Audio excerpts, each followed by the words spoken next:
We spend so much of our lives preventing pregnancy that when we're ready to plan for it, it's a total black box.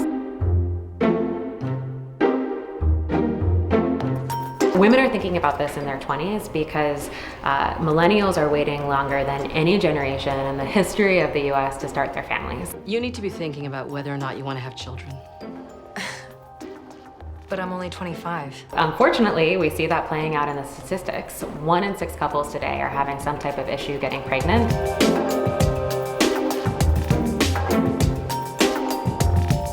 One of the biggest misconceptions about fertility is that women can get pregnant whenever they want. I became the de facto expert in my friend group. I had friends of friends, and then eventually hundreds of women asking me about fertility and just how to think about it. And I realized that there were just no resources, tools, tests so that women could learn more about what was going on in their own bodies.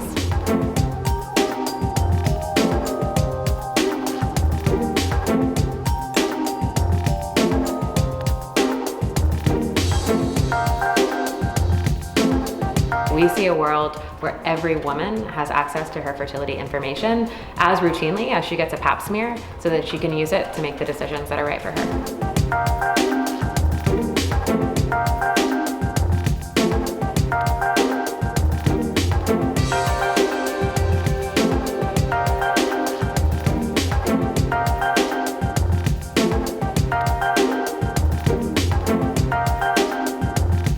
But I'm only 25. You're also a carrier of the BRCA gene mutation. That is a game changer for you. Why?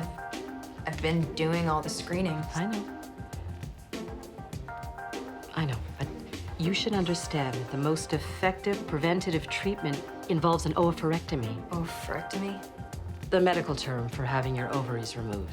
Women that have the BRCA mutation are actually more susceptible to having a lower ovarian reserve. So what this means is that they have a lower amount of eggs in their ovaries than compared to their peers.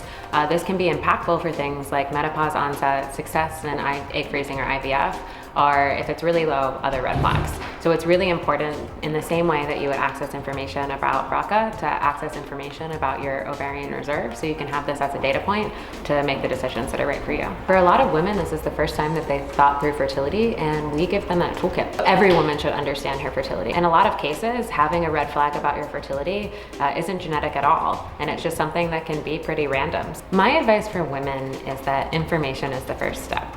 Fertility can feel really overwhelming, but once you understand what's going on inside your own body, you have the toolkit to start to think through it in a really structured way. So just having the lens and understanding more about what's going on in your own body is super important.